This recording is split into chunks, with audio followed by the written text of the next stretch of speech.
Hello hello, ego is the enemy series का ये है video number 62। Let's go start. What is important to you. नया chapter आज अपन पढ़ेंगे, what is important to you. As usual नया chapter है तो स्टार्ट कैसे होगा, कोड से चालू होगा। To know what you like is the beginning of wisdom and of old age. आपको क्या पसंद है वो अगर आपको पता चल गया तो वो विजडम की शुरुआत है और ओल्ड एज की शुरुआत है, ऐसा कौन बोलता है? Robert Louis Stevenson. मतलब क्या, क्लियर कट अगर हम लोग को पता चल गया कि लाइफ में हमको क्या चाहिए, क्लैरिटी मिल गया, तो मतलब हम लोग समझ जाना चाहिए कि हमारे अंदर विजडम आ गया है, हम लोग को लाइफ की समझ अपने को मिल गई, बरोबर। तो that is very important. If it is very important कि हमको पता हो कि हमारे लिए क्या इंपॉर्टेंट है और क्या इंपॉर्टेंट नहीं है, क्या चीज़ अपने को चाहिए लाइफ में, क्या चीज़ नहीं चाहिए, दोनों भी चीज़ अपने को समझना चाहिए। Okay, at the end of the Civil War, Ulysses S. Grant and his friend William Tecumseh Sherman were two of the most respected and important men in America. जैसे ही सिविल वॉर ख़त्म हुआ तो मिस्टर शर्मन, टेकमसे शर्मन और Ulysses S grant, ये दो लोग थे जो अमेरिका में ये लोग को सबसे ज़्यादा रिस्पेक्ट किया जा रहा था, सबसे फेमस लोग हो गए थे अमेरिका में। तो क्या हुआ उसके बाद, क्या हुआ? Essentially, the dual architects of the Union's victory, a grateful country with a snap of its fingers said, "Whatever you like, as long as you live, is yours." तो ये दोनों भी आर्किटेक्ट्स जो कि इस कंट्री, कौन सी कंट्री, अमेरिका के country के जीतने वाले जो दो आर्किटेक्ट लोग थे जिसकी वजह से सिविल वॉर में अमेरिका मतलब जो ग्रुप था उसकी जीत हुई थी, वो लोग ने क्या बोला कि आपके लाइफ में अगर आपको पता चल गया कि आपको क्या पसंद है तो वो आपको मिलके ही रहेगा, वो आपका हो गया। अगर आपको पता चल गया ये चीज़ मेरा है तो वो आपका हो गया, उससे कोई भी आपसे ले नहीं सकता।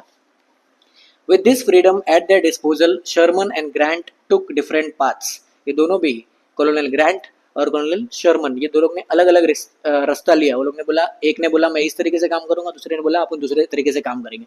दोनों ने काम करने का तरीका अपना चेंज किया। तो चेंज किया तो उसके बाद क्या? Sherman, whose track we followed earlier, abhorred politics and repeatedly declined entreaties to run for office. I have all the rank I want, he told them. तो शर्मन, जो कॉलोनल शर्मन था, वो क्या बोलता था? जितने बार उसके पास प्रमोशन आता था वो बोलता था नहीं चाहिए। जितने बार उसके पास रैंक आता था, प्रमोशन, पैसा, उसकी सैलरी बढ़ाने के लिए बोलते थे, वो बोलता था नहीं चाहिए। वो जब भी पब्लिक पूछती थी कि आप क्यों ऐसा करते हो कि आप ये सब प्रमोशन लेते नहीं हो, तो वो डायरेक्ट क्या बोलता था मालूम है? बोलता था मेरे को जितना रैंक चाहिए था वो मेरे पास ऑलरेडी है, मेरे को और रैंक नहीं चाहिए और प्रमोशन नहीं चाहिए, आप अपना लेके जाओ, मेरे से मतलब नहीं है। कौन? Sharman. Having seemingly mastered his ego, he would later retire to New York City, where he lived in was by all appearances happiness and contentment. तो जब उसने अपने ईगो को मास्टर कर लिया कि मेरे को और ज़्यादा नहीं चाहिए, मेरे को बहुत ज़्यादा पैसा नहीं चाहिए, मेरे को बहुत ज़्यादा रिकग्निशन नहीं चाहिए, मेरे को बहुत ज़्यादा बोलते हैं ना प्रमोशन वगैरह नहीं चाहिए, अपना पोस्ट तुम लोग अपने पास रखो, ऐसा वो बोलता था। तो जब वो रिटायर हुआ न्यूयॉर्क में, तो न्यूयॉर्क में वो बहुत ज़्यादा पैसा तो नहीं था, उसके पास बहुत ज़्यादा प्रॉपर्टी तो नहीं था, लेकिन उसके पास दो चीज़ था जिसको वो हमेशा चेरिश करता था। वो दो चीज़ क्या था? पहला तो हैप्पीनेस और दूसरा कंटेंटमेंट। कंटेंटमेंट मतलब क्या? अपने लाइफ से वो पूरी तरह से सेटिस्फाइड था कि मेरे को लाइफ में जो भी करना था मैंने किया, बराबर, ऐसा सोचता था। दूसरी तरफ था colonel grant. Grant, who had expressed almost no prior interest in politics and in fact had succeeded as a general precisely because he didn't know how to play politics, chose instead to pursue the highest office in the land, the presidency. दूसरी तरफ जो कॉलोनल grant था, उसका काम करने का तरीका क्या था? वो जब पहले कॉलोनल था उसका पहले पॉलिटिक्स में कोई इंटरेस्ट नहीं था, लेकिन सिविल वॉर खत्म होने के बाद जब उसने देखा कि अरे बाप रे, मैं तो अमेरिका में इतना फेमस हो गया, तो उसने बोला कि मेरे को अमेरिका का हाईएस्ट ऑफिस चाहिए। कौन सा था हाईएस्ट ऑफिस? प्रेसिडेंट का। तो उसने बोला अब मैं प्रेसिडेंट के लिए इलेक्शन लड़ूंगा और अपन अब इलेक्शन लड़ेंगे, प्रेसिडेंट बनेंगे, देखते हैं सबसे बड़ा ऑफिस मेरे को कैसे नहीं मिलता। तो अब इसको क्या चाहिए था? पावर और पोजीशन। शर्मन को चाहिए था क्या? नहीं, उसने बोला मेरे को कुछ नहीं चाहिए। लेकिन कॉलोनल ग्रांट ने क्या बोला? मेरे को तो इतना पावर चाहिए कि मैं प्रेसिडेंट बन जाऊँ। तो वैसा था उसका। Elected by a landslide, he then presided over one of the most corrupt, contentious, and least effective administrations in the American history. बाद में क्योंकि वॉर खत्म होने के बाद वो इतना ज़्यादा फेमस था तो उसको इलेक्शन में वोट्स भी मिला। वोट मिलने के बाद सीन क्या हुआ कि जब वो ऑफिस में आया, मतलब उसने वो पावर में आया, तो कैसा था वो? करप्ट, सबसे ज़्यादा करप्ट पॉलिटिशियन देखने को मिला। सबसे ज़्यादा कंटेंशियस मतलब क्या, लोगों से उनका हक छीनने वाला। और तीसरा लीस्ट इफेक्टिव एडमिनिस्ट्रेशन देखने को मिला उसके अंडर में। जब वो पावर में आया तो सबसे बकवास एडमिनिस्ट्रेशन देखने को मिला। इस तरह से एडमिनिस्ट्रेशन करता था कि किसी को भी बिल्कुल पसंद नहीं था, काम किसी का होता नहीं था, करप्शन फैला हुआ था, इस तरीके से वो एडमिनिस्ट्रेशन करता था। कुछ फायदा हुआ क्या पॉलिटिक्स में आके? कुछ नहीं। चलो आगे देखते हैं। A genuinely good and loyal individual, he was not cut out for the dirty world of Washington, and it made quick work of him. He left office and malined a controversial figure after 2 exhausting terms, almost surprised by how poorly it had gone. तो बाद में एक पहले अच्छा जो ये कॉलोनल grant जो एक अच्छा ऑफिसर था, जो एक अच्छा ऑनेस्ट ऑफिसर था, बाद में पॉलिटिक्स में आने के बाद, वॉशिंगटन सिटी में पहुंचने के बाद, वहाँ पे पॉलिटिक्स में इन्वॉल्व होने के बाद इतना करप्ट हो गया कि 2 टर्म्स उसने अपना पूरा किया, 2 बार इलेक्शन जीता था। दोनों टर्म खत्म होने के बाद उसने देखा कि जितना उसको इज्जत मिल रहा था वॉर खत्म होने के बाद, उसके 2 टर्म्स खत्म होने के बाद वो उतना इज्जत पूरा का पूरा मिट्टी में मिल गया। मतलब बिल्कुल भी कोई उसको पसंद नहीं करता था। दूसरी तरफ शर्मन आराम से कंटेंट होके घर पे अपने बैठा था, बोलता है भाड़ में गया पावर, भाड़ में गया पोजीशन, अपने को तो चाहिए क्या, सुकून चाहिए, तो बिल्कुल भी प्रमोशन वमोशन मेरे को नहीं चाहिए। ऐसा कौन बोलता था? Colonel Grant sorry Sherman. After the presidency, Grant के बारे में अपन देखते हैं। प्रेसिडेंट बन गया, ऑफिस का सबसे हाईएस्ट पोजीशन ले लिया, और प्रेसिडेंसी छोड़ने के बाद Grant invested almost every penny he had to create a financial brokerage house with a controversial investor named Ferdinand Ward. फिर प्रेसिडेंसी खत्म होने के बाद उसने बोला प्रेसिडेंसी तो चला नहीं, पैसा जो बचा है उससे कुछ करना पड़ेगा, क्या करूँ क्या करूँ क्या करूँ। तो उसने क्या सोचा कि मैं अब एक ब्रोकरेज हाउस खोलूँगा। क्या खोलूँगा? Brokerage house. तो उसने एक ब्रोकरेज हाउस खोला और उसके पास जितना सेविंग्स था एक एक पैसा पूरा का पूरा उसमें लगा दिया, और उसको कंट्रोल करने के लिए एक बहुत ही कंट्रोवर्शियल इन्वेस्टर को लेके आया जिसका नाम था फर्डिनेंड वॉर्ड। क्या नाम था? Ferdinand Ward. Ward, a Bernie Madoff of his day, turned it into a Ponzi scheme and publicly bankrupted Grant. तो ये वॉर्ड जो था, फर्डिनेंड वॉर्ड, जो तो पहले से ही कंट्रोवर्शियल था, कोई उसको चाहता नहीं था कि इसके पास इसके साथ में काम करने का है, लेकिन अपना कॉलोनल ग्रांट एज यूजुअल इसको पैसा चाहिए था, पावर चाहिए था, तो इसने क्या बोला कि मेरे को तो इसके साथ ही काम करना है, फर्डिनेंड के साथ ही काम करूंगा। फर्डिनेंड वॉर्ड आया और उसने इसको भी बर्बाद कर दिया, पूरा का पूरा उसने एक पॉन्जी स्कीम बना दिया उसको, और सामने लोगों के सामने उसको बैंकरप्ट कर दिया, जितना पैसा उसके साथ था पैसा भी गया। तो अब कॉलोनल ग्रांट के पास ना तो नाम बचा, ना तो शोहरत बचा, और ना तो पैसा बचा। वाह रे वाह।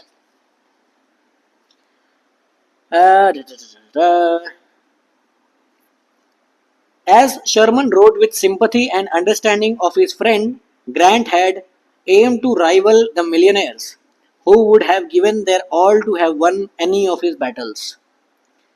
Grant had accomplished so much, but to him, it wasn't enough. So, he couldn't decide what was important, what actually mattered to him.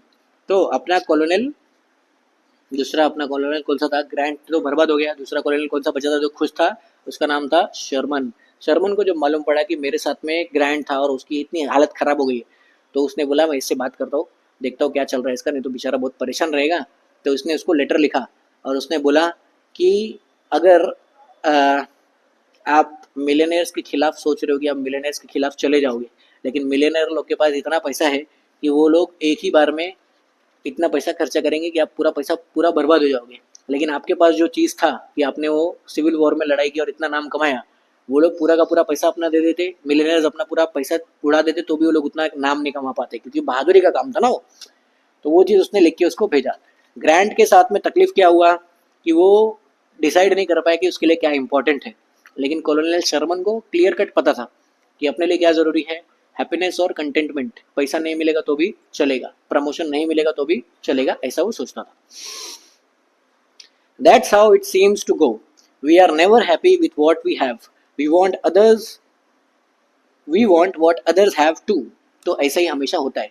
Ego का कैसा चलता है, वो बार बार ईगो हमको याद दिलाता है कि हम अपने पास जो है वो इनफ नहीं है, और चाहिए और चाहिए। दूसरे के पास जो रहता है वो भी अपने को चाहिए रहता है। We want to have more than everyone else. जो भी हमारे आसपास है, जिसको भी हम लोग जानते हैं, अपन क्या सोचते हैं कि सबसे बड़ा मैं होना चाहिए, सबसे ज़्यादा पैसा मेरे पास ही होना चाहिए, ऐसा वो लोग सोचते हैं। कौन? जिसके अंदर ईगो भरा पड़ा रहता है। We start out knowing what is important to us, but once we have achieved it, we lose sight of our priorities. Ego sways us and can ruin us. हम लोग जब शुरुआत करते हैं तो हमको पता होता है कि हमारे लिए क्या जरूरी है. सबको करियर चाहिए रहता है, सबको नाम चाहिए रहता है, लेकिन जब वो चीज़ हमारे पास मिल जाती है तो हमको पता नहीं होता कि अपने को कब रुकना है. वो सब लोग को मालूम नहीं होता है, उधर ही सब लोग फंस जाते हैं. बरोबर. और इसी वजह से क्या करता है, ईगो हमको उस बोलते हैं ना फ्लो के साथ में भाग के लेके चले जाता है, और चाहिए और चाहिए और चाहिए और चाहिए ऐसा करते रहता है. और अचानक से हम लोग क्या करते हैं, उसी लूप होल में फंस जाते हैं और बाद में बर्बादी की तरफ आगे बढ़ने लगते हैं. तो ये बहुत बकवास चीज़ है कि एक बार अपने को पता चल गया क्या इंपॉर्टेंट है वो फिक्स करने का, वो मिलने के बाद रुक जाने का. पता होना चाहिए कब रुकना है. Know when to stop. नहीं तो ईगो बैठा है अपने को बर्बाद करने के लिए. चलो अभी ग्रैंट की स्टोरी पे वापस चलते हैं. Compelled by his sense of honor to cover the debts of the firm, Grant took out a loan using his priceless war mementos as a collateral. अरे बाप रे बाप. अभी क्या हुआ, ग्रांट ने अपना क्या चालू किया था, फाइनेंशियल ब्रोकरेज का कंपनी चालू किया था. फर्डिनेंड वॉर्ड आया, बिजनेस को पूरा का पूरा बर्बाद करके रख दिया. अब उसने क्या सोचा, इस कंपनी में मेरे को जितना लॉस है सब मैं करूंगा रिकवर. तो लॉस रिकवर करने के लिए उसने क्या बोला, मेरे को लोन चाहिए. गया बैंक के पास. तो बैंक वाले ने बोला, सर हम आपकी बहुत रिस्पेक्ट करते हैं, लेकिन लोन देने के लिए हमको कोलैटरल चाहिए. क्या चाहिए, कोलैटरल. अभी उसने क्या, वो इतना पागल हो गया था पैसा कमाने के पीछे और नाम कमाने के पीछे कि कॉलोनल ग्रांट ने अपना वॉर मोमेंटोज जितने थे, वॉर के बाद उसको जो कुछ भी मिला था, वो मेडल्स वगैरह जो भी कुछ मिला था, उसने उसको कोलैटरल दे दिया. बोला ये ले लो और मेरे को लोन दे दो. कितना पागल हो गया था वो पैसे के पीछे और नाम के पीछे. देखो आगे क्या हुआ, चलो देखते हैं. Broken in mind, spirit and body, the last years of his life found him battling painful throat cancer and racing to finish his memoirs so that he might leave his family with something to live on. He made it just barely.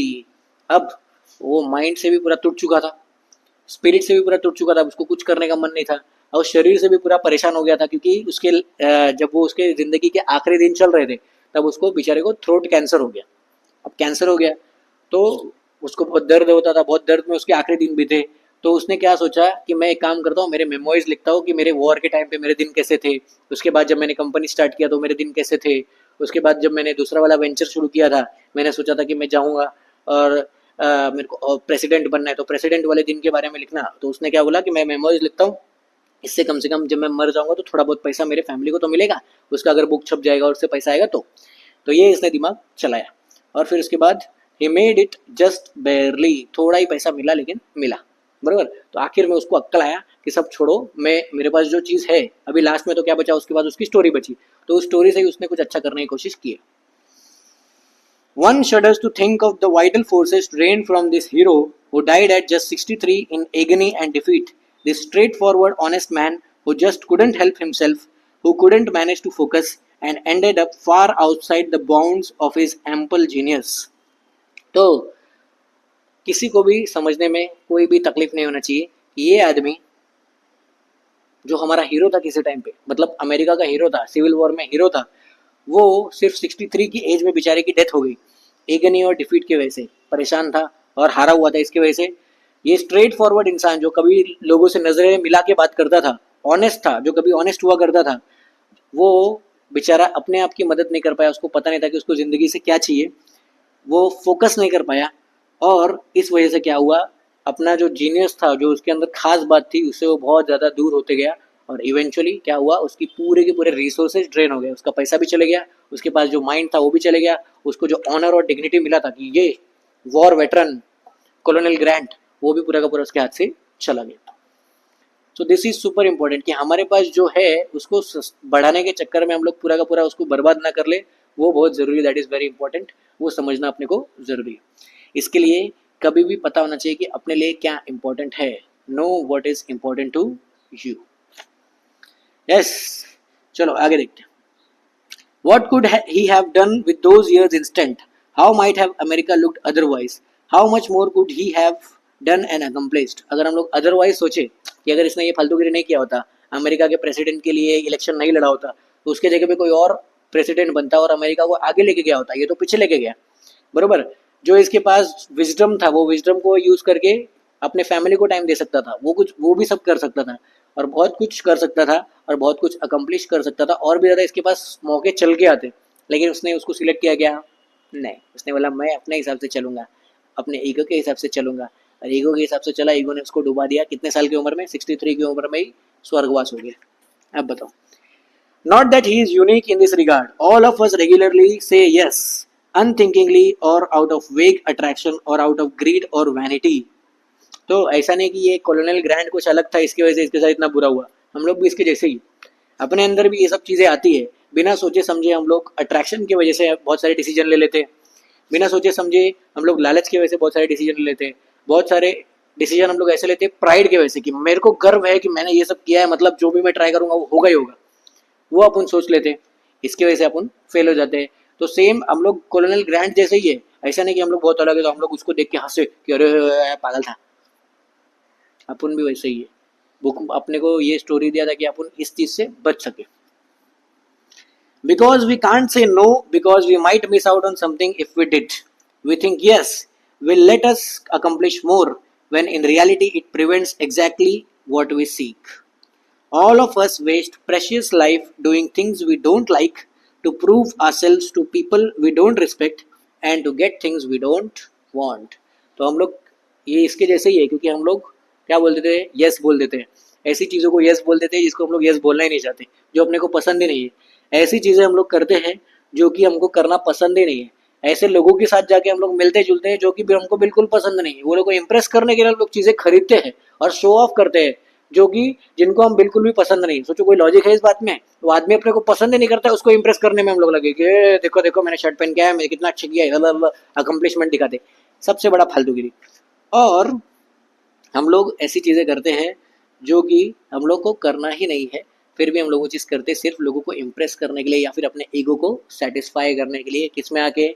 या तो pride में आके, vanity में आके, या तो grid में आके, या तो बिना सोचे समझे अट्रैक्ट हो गया कि किसी ने कुछ किया तो हम लोग ने देखा कि अरे वाह वाह बहुत अच्छा कर रहा है, अपन भी यही करेंगे। अट्रैक्ट हो गया, हम लोग ने कॉपी कर लिया, कुछ मतलब नहीं करके। वो ईगो हमसे करवाता है। Why do we do this? Well, it should be obvious by now. हम लोग क्यों करते हैं ऐसा? अभी सबको पता ही चल गया है क्यों ईगो करवाता है। ईगो क्या चाहिए? नाम चाहिए, पैसा चाहिए, शोहरत चाहिए, फलाना चाहिए, ढिमकाना चाहिए। लेकिन इसका ऑपोजिट क्या है? क्या होना चाहिए? हैप्पीनेस और कंटेंटमेंट। इसके पीछे भागना चाहिए। Ego leads to envy and it rots the bones of people big and small. तो ईगो क्या करता है? ईगो की वजह से एनवी पैदा होता है, जिससे हम लोग देखते हैं कि अरे आसपास के लोग देखो क्या क्या कर रहे हैं, अपने को भी करना पड़ेगा। आसपास के लोग देखो कितना पैसा छाप रहे हैं, अपने को भी छापना पड़ेगा। आसपास के लोग देखो कितना बड़ा ज्वेलरी पहन रहे हैं, अपने को भी पहनना पड़ेगा। तो ईगो की वजह से क्या होता है? एनवी आता है, और एनवी की वजह से हम लोग क्या करते हैं? हमारी हड्डियों को धीरे धीरे वो गलाते जाता है, और इसकी वजह से हम धीरे धीरे खत्म हो जाते हैं। भले ही कितने भी बड़े पेडेस्टल पे पड़े हो, हम लोगों को कितना भी सक्सेस मिला, वो सक्सेस धीरे धीरे खत्म होने लगता है। जिस तरह से कॉलोनियल ग्रैंड को सक्सेस मिला था कि इसको सिविल वॉर के बाद तो बाबा इतना इज्जत मिला कि पूछो मत, लेकिन उसने अपना पूरा का पूरा इज्जत क्या किया? बर्बाद किया। 63 के एज में बेचारे को कैंसर हो गया, मर गया। सीखने लायक है। Ego undermines greatness by deluding its holder. Ego क्या करता है? ग्रेटनेस को धीरे धीरे कम कर जाता है, आपकी महानता को कम कर जाता है, क्योंकि आपको वो डिल्यूजन में डालता है। डिल्यूजन मतलब नकली प्राइड, नकली लालच, ये सब चीज में डाल के ईगो हमको परेशान करता है, बर्बाद करता है। Most of us begin with a clear idea. ज्यादातर लोग हम लोग क्या करते हैं? जब शुरुआत करते हैं तो हम लोग एक क्लियर आइडिया के साथ में शुरुआत करते हैं। इसके साथ में क्लियर आइडिया कि पहले अपने को पता होता है कि हमको लाइफ से क्या चाहिए, हमें क्या पसंद है, क्या पसंद नहीं है, क्लियर कट सब अपने को पता होता है शुरुआत में।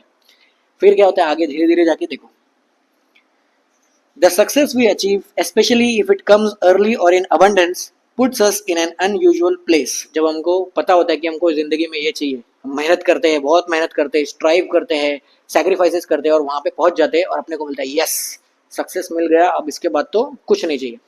वहां पे पहुंचने के बाद हमको मिलता है हमारा ego.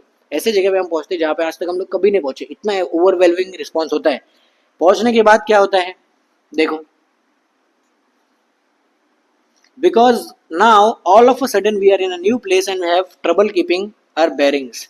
The farther you travel down that path of accomplishment, whatever it may be, the more often you meet other successful people who make you feel insignificant. तो सक्सेस का एक बहुत ही ट्रिकी पार्ट ये है, जितना ज़्यादा सक्सेसफुल हम लोग होते जाएंगे, हर बार अपने को अपने से थोड़ा ज़्यादा और सक्सेसफुल इंसान दिखेगा, और इस वजह से हम लोग इन्फीरियर फील करना शुरू करते कि भाई हम लोग जितना सोचा था कि मैं इतना पैसा कमाऊंगा उतना कमा लिया, लेकिन अभी मेरे को मेरे आसपास बहुत सारे लोग दिख रहे हैं जो मेरे से भी ज़्यादा कमा रहे हैं, तो मेरे को और पैसा कमाना है। फिर वहां पे पहुंच गया तो 5 लोग और दिख रहे हैं जो मेरे से भी ज़्यादा कमा रहे हैं, तो और पैसा कमाना है। सेम गोज विथ पावर, कि एक लेवल तक हमको पावर मिल गया, और वो पावर के लेवल हमको चाहिए था बहुत टाइम से, हमने बहुत मेहनत किया, वो पावर पे हम लोग पहुंच गए, और उस पावर के लेवल पे पहुंचने के बाद हमको दिखता है कि अरे आसपास तो 4-5 लोग और हैं जिनके पास मेरे से भी ज्यादा पावर है, तो मेरे को और पावर चाहिए, तो इस पे हम लोग जाके पहुंच जाते। It doesn't matter how you are doing, how well you are doing, your ego and their accomplishments make you feel like nothing, just as others make them feel the same way.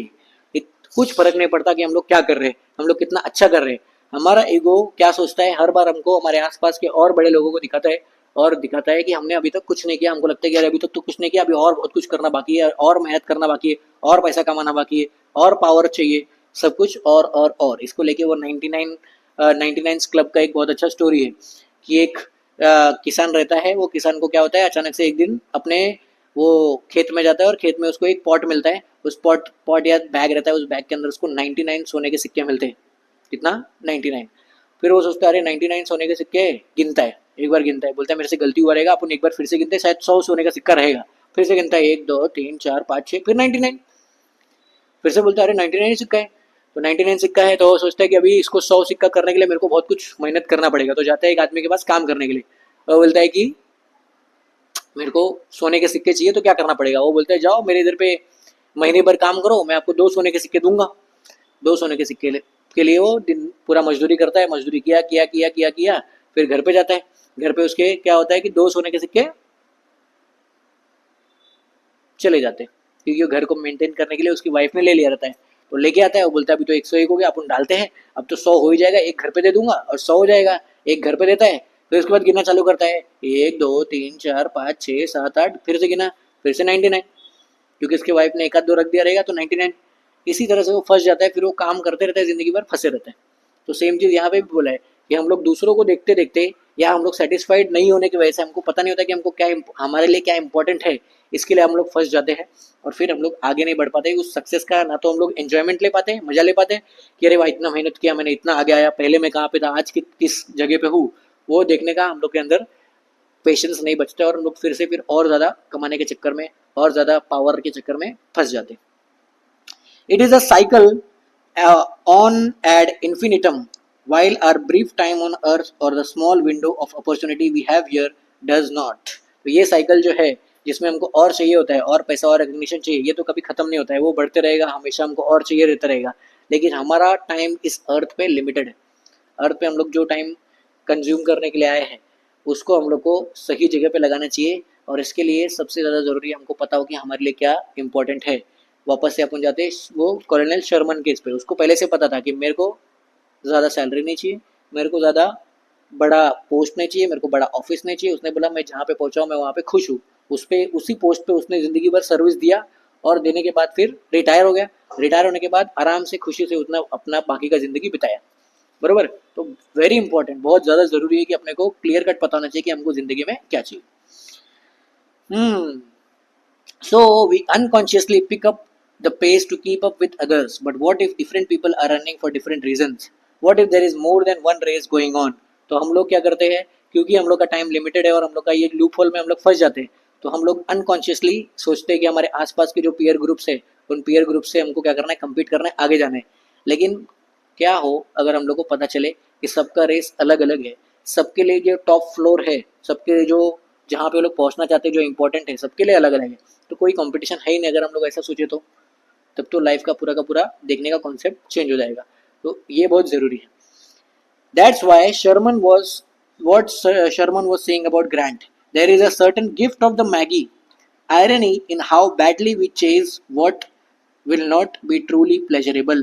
तो इसमें यही शर्मन इसके बारे में बात कर रहा था, ग्रांट के बारे में, और बोल रहा था कि लाइफ में सबसे बड़ा गिफ्ट है कि हम लोग को क्लियर कट पता होना चाहिए कि क्या सच में प्लेजरेबल क्या है, असली हैप्पीनेस और असली कंटेंटमेंट किधर मिलेगा, क्या पैसा पावर से मिलेगा, या फिर हम लोग जो ज़िंदगी में करना चाहते हैं, रिलैक्स करना चाहते हैं, जिसके साथ में रहना चाहते हैं, अपनी फैमिली के साथ में रहना चाहते हैं, जिसके साथ में ज़िंदगी बिताना चाहते हैं, लोगों को सर्विस देते हुए अपनी लाइफ बिताना चाहते हैं, अगर वो चीज़ अपने को पहले से पता रहेगा तो वो और ज़्यादा काम आएगा और हम लोग को कंटेंटमेंट जल्दी मिलेगा। कहाँ से प्लेजर मिलता है वो पता होना चाहिए, नहीं तो हम लोग प्लेजर, नकली प्लेजर के पीछे भागेंगे, एडिक्शन, पावर, पैसा हो चुका तब।